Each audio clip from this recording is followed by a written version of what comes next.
Today, it is a Wednesday afternoon, and we've got a very, very special guest. He is a former champion of Cage Warriors in the middleweight division. Great fighter, great talent. James Webb, how are you? I'm very good, man. Thank you for having me. No worries, it's Appreciate a it. pleasure. And recently we found out we're both in England. What are your thoughts on the new lockdown news? Are you excited to get back out? Ah, Jesus. I'm excited. I'm happy to hear some good news yesterday, but I haven't. I'm not very happy with how I feel things have gone. So I'm excited that the gyms get to reopen at some Yeah, point. definitely. Um, but yeah, it's been a tough year. I'm sure everyone's. I'm very lucky. I'm very privileged that I get that um, elite status where you get to train.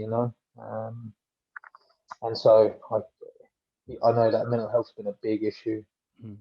It's personally affected me, not so much more for myself, but for my family and for people around me and a few people I know, especially around this town. So I feel very fortunate that I've even been able to get something in because I know a lot of people haven't. So I'm excited that they're opening stuff up, but that hasn't really affected me as such, right? Because I've always been able to, So, but yeah, I'm looking forward to it. Of course, I've just opened up an academy myself. Um, so, you know, need to give the members something to pay for. Yeah, not a great timing. No, it's not been good.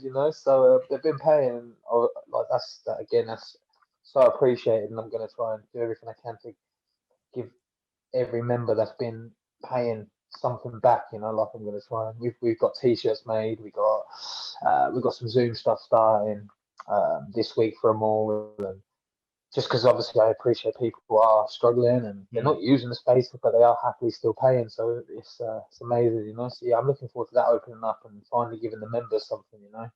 So yeah, exciting times ahead. Definitely. And would you say, obviously, I'm sure you're clamoring to get back in the cage for fight news. So would you say you're more excited about getting back in the cage fighting or more excited about going out to the pub on June the 21st? Can I swear? Go for Is it. that right? Of course, man. I couldn't give a I couldn't give a shit about a pub. Really? I don't care. I don't even really drink. Like I don't care about a pub. Like yeah, I obviously I have someone who I know personally that's suffering because theirs is closed. So obviously, yeah, get them open, but now I don't care. I'm looking forward to continuing what I'm doing. So I train hard. I'm pursuing some other little goals on the side, which are all to do with fighting. But yeah, I can't wait to fight again. And had there not been so much commotion at the end of last year, I would have been fighting at the end of last year as well. But it just was a bit too much going on for me to be able to commit. So a few things have freed up, and I was like saying straight away, yeah, get me back in. I need to get back in. So um, I don't feel like I've been inactive. I did Mm, fight last March. I fought again in September, and again it's back in March. So yeah. um, yeah, it's not too much rust. But I want to get back in. I'm sure I could have found an excuse like most of them just said like um, I can't train, I can't do this, I can't do that because of the current situation. But to be honest with you, I just wanted to get back in there. So looking forward to it. I really am looking forward to it. Yeah, and talking about your training, obviously it must have changed quite a bit with all the lockdown happening. You got smaller groups. Would you say you've kind of like preferred and gotten used to how that is, being smaller and more focused on you, or are you more excited to have training in bigger groups or like during Nah, the lockdown? I never train in a big group really. We've always like I went over to Ireland 6 years ago, Mm. um, and when I went over there, it was just me and Chris, um, and I was helping Chris for his fights, and I was an amateur fighter then. And then from there, we got the likes of like Ian come through now, Taka, Adam, Ryan Shelley, Leon Hill, all these guys that have like been like just there pushing us. Comrade, can't forget guys like that. The pros that are there as well. Omran, we've sort of built like a nice little squad. And there is like that's still quite a tight circle. There wouldn't be 20 of us training. There'd be 6 to 8 of us. And then back home, I created the same thing. So um, I've had a phenomenal grappling team around me always. And here I have I believe one of the best black belts in the UK with me, and I have probably he'll be one of the best competitors in the world, to be honest with you. So I'm fortunate I have that, and me and him have like been with each other because we're the only two around here, So we've had each other, so we've been just constantly pushing ourselves with that. And then we've got a couple of other black belts we train with. So, like you talk about the quality of training, like that. No, I haven't been doing as much. Let's say I haven't been doing classes. I mean, that'd be the only thing I'm missing. But like I'm training with high level guys every day, and it's got better, because I'm in such a, I'm not turning up to a class on a Wednesday evening, and maybe there's only a handful of people to roll with, and there's only like a few blue belts or purple belts or white belts or whatever. And it's not saying they're not good to you.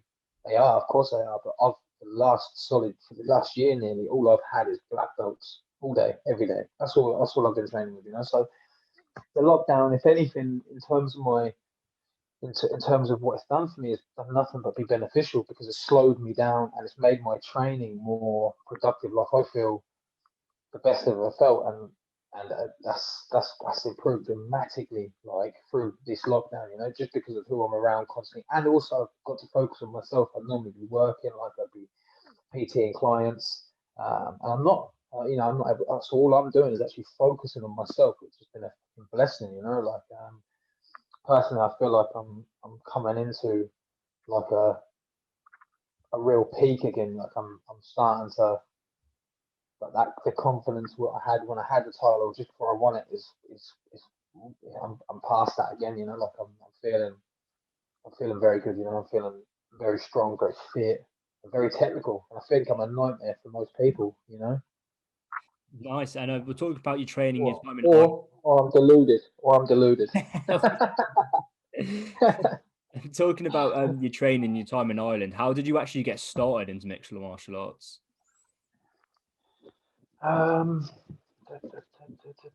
Well, I mean, I grappled before that, and I've done a bit of kickboxing, and then I was grappling with the guys I have here in ZRC in Essex, and I was kickboxing here as well. But like I just started to do little trips away, so you got to Holland and train, and then when it got into the MMA stuff, and basically I didn't like I love the town I'm from. But I had that like at 19, 20 years old, that whole like I don't want to be stuck in the town. So I started trying to push myself out. So when it comes to the MMA scene, I was into my early 20s, and I started to then head over to Chris, and that's what I started looking to do. So for me, like Chris was like a former Cage Warriors middleweight champion, obviously Connor was doing well, like he just won his second Cage Warriors title, pushed to the UFC and all that.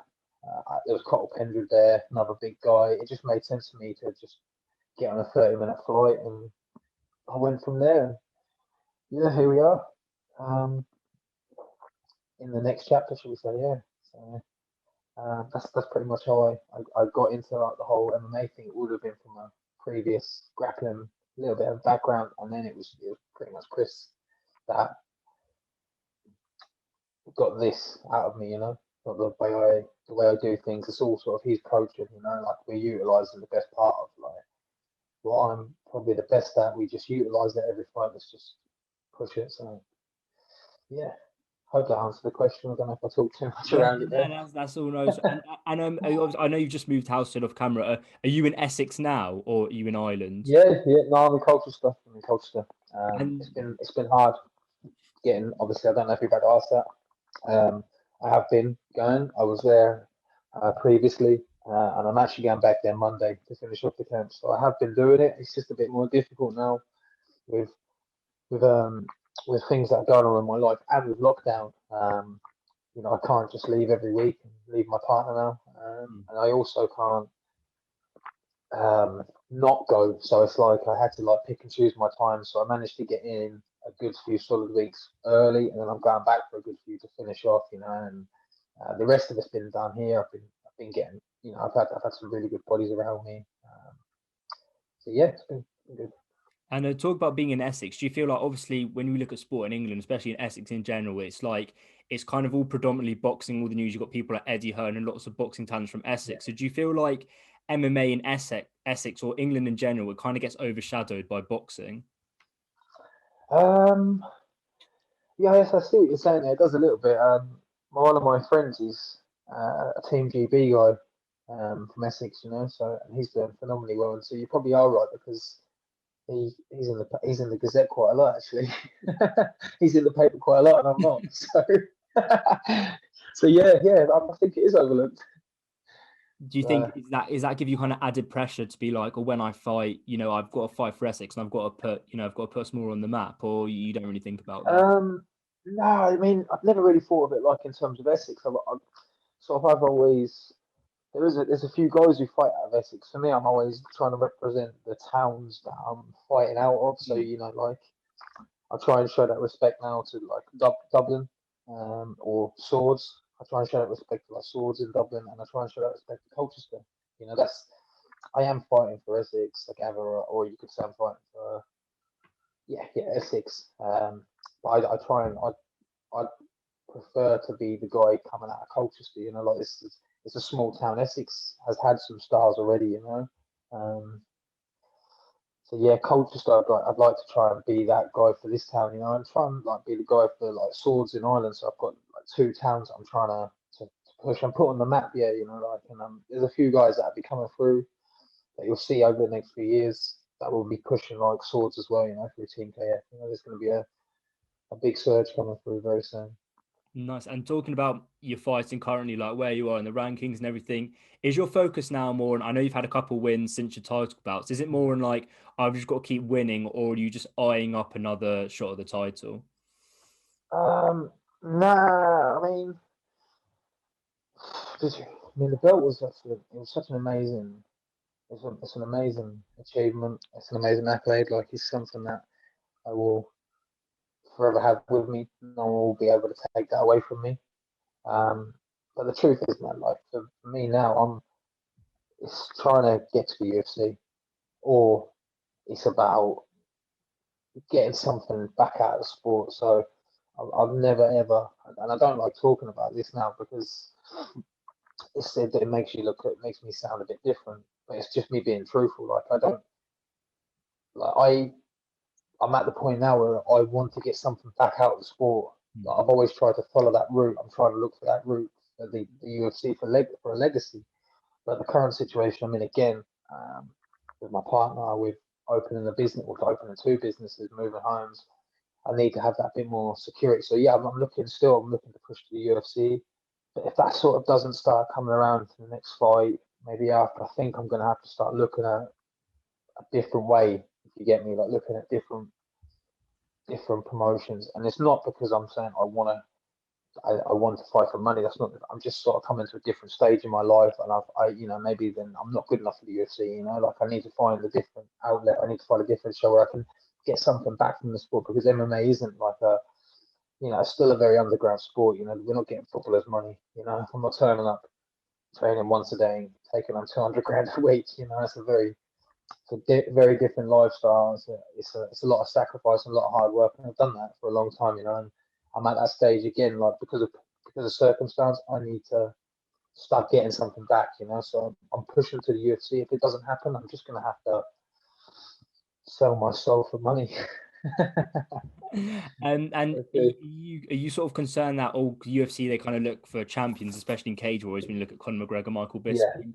Do you think like, oh, I need to get another title shot, or there are other avenues like the Contender Series and the Ultimate Fighter? Are you also Yeah, looking of at that? course. Yeah, yes. I mean, we had a look about the Ultimate Fighter, um, but again, like there was a. I don't think they even went ahead in the states. There was a lot going on at the end of the last year for me, you know.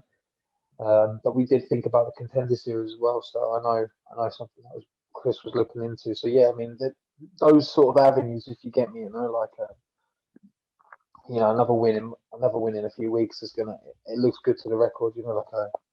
I believe my record's good. It's got some depth to it, you know. I've Hmm. fought a lot of good guys.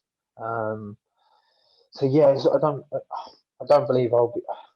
That's the thing. I believe I'm good enough, you know, to be there. It's just getting that opportunity, getting that chance to show people or to show them, you know.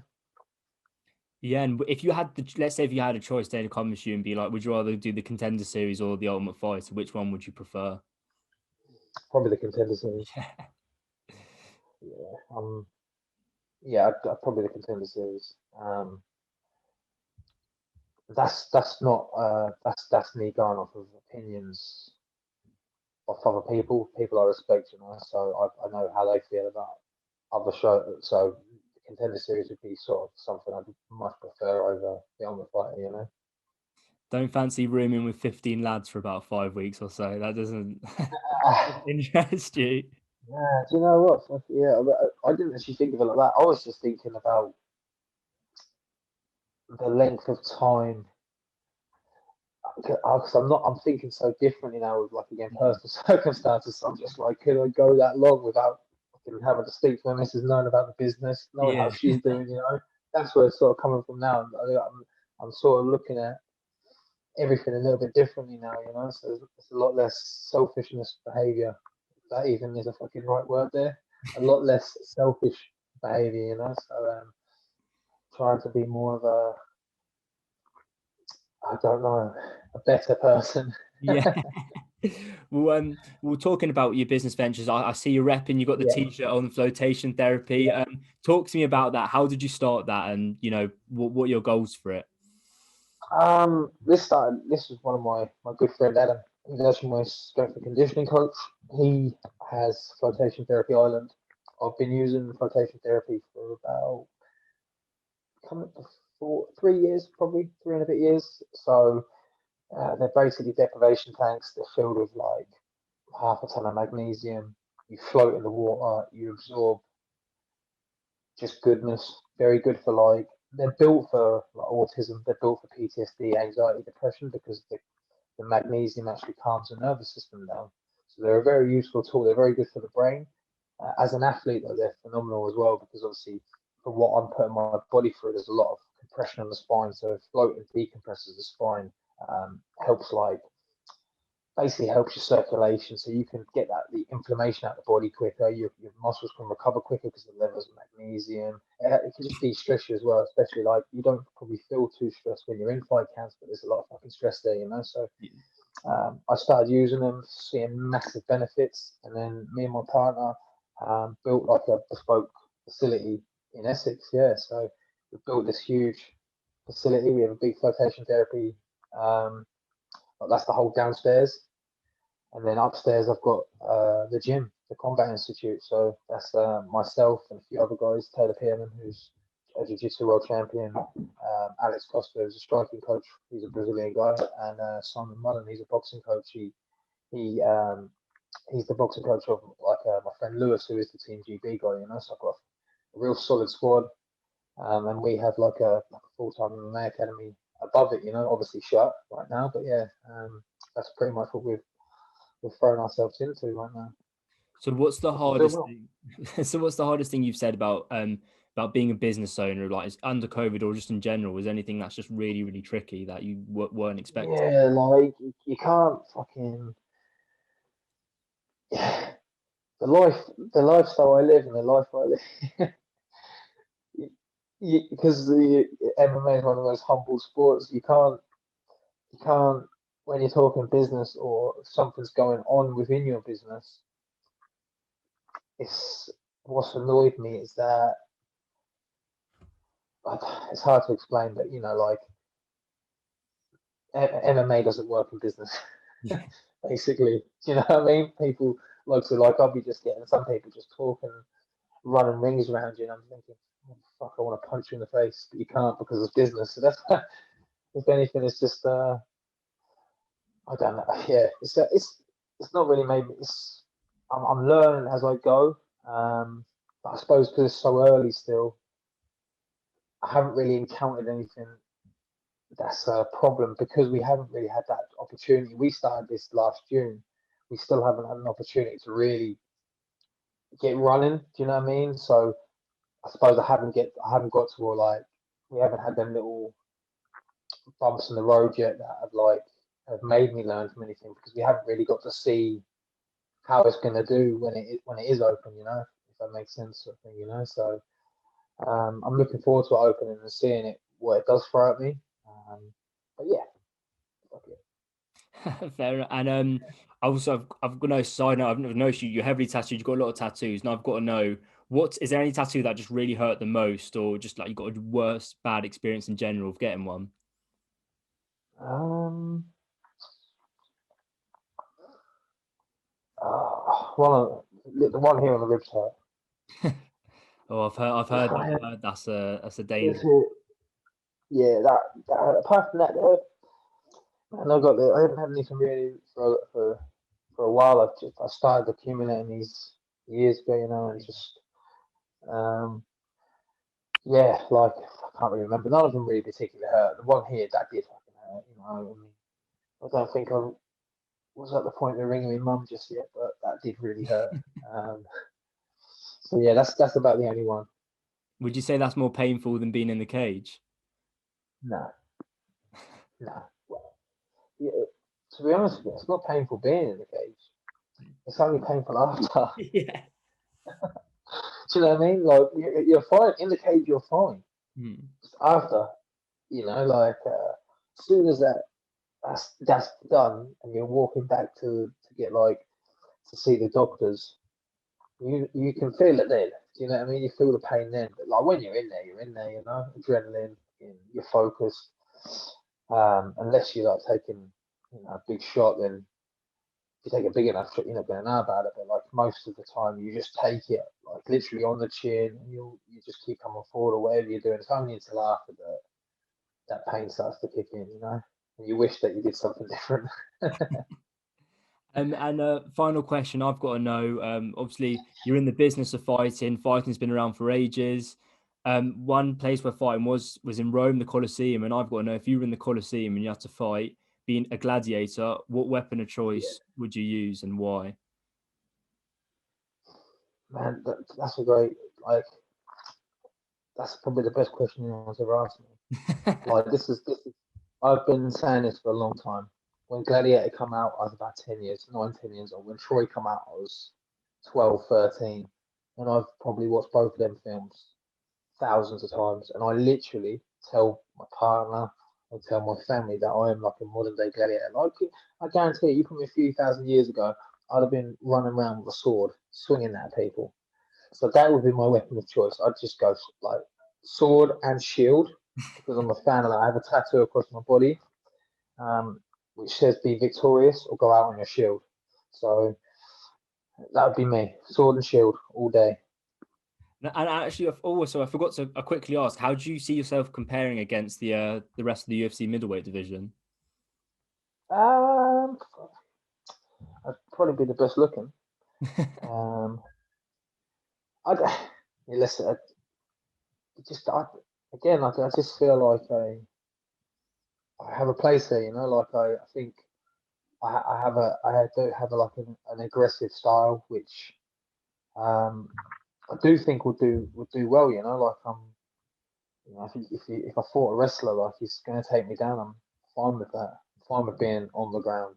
I'm fine with being on my back. I'm fine with being on top. So part of me wants to fight in the UFC because I believe like the truth is, I just think the guys that I'm fighting in Europe at the moment, like, I think it's the hardest route to the UFC for us because, like, the guys that are in like, the European middleweights, they're monsters. Like, they might not be sometimes the most technical, but they're gonna like swing. They're gonna try and knock you, like, take your head off. So every time you're fighting like a European middleweight, like you're in for a tough night. You know it's going to be a tough night. It's not that saying I don't think that the Americans do that. I just feel like with their wrestling background, I think my style would do a lot better against those sort of guys. So yeah, I believe I do well. I'm not saying I'm going to go and fucking change the world or change the UFC middleweight division. No, but I do believe I would have some substance there. I believe I would do very well there. You know? And a final question I've got to ask: big fight coming up, Adesanya Blakovic. What are your thoughts on that?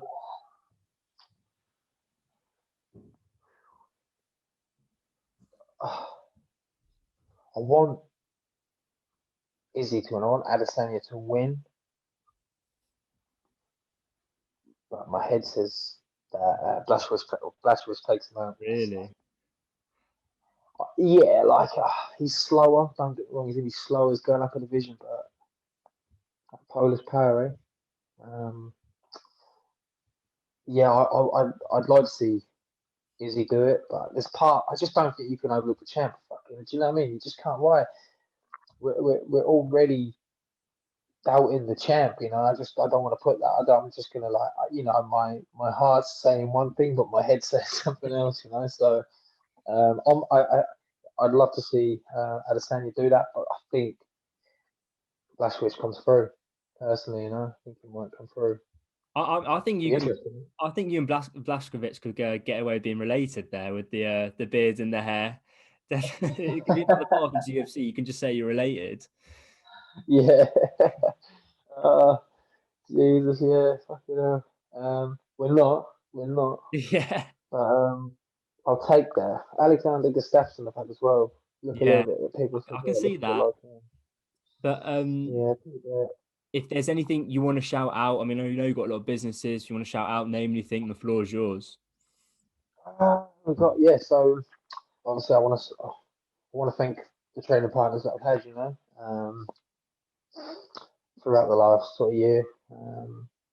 Obviously, Combat Institute, Association Therapy Essex, and then to my sponsors. So I have Stephen Webb and Son Roofing, We Are Mortgages, Datum Group, BPC Plastics, JE Putney and Son. They've been a phenomenal sponsorship. That's who the guys that bought my painting over there, you know. Obviously, Team KF, the Irish Strength Institute. Those boys have got me fit. They get me fight ready. My barber, my boy Ethan, and then yeah, Adam and his business, Flotation Therapy Ireland.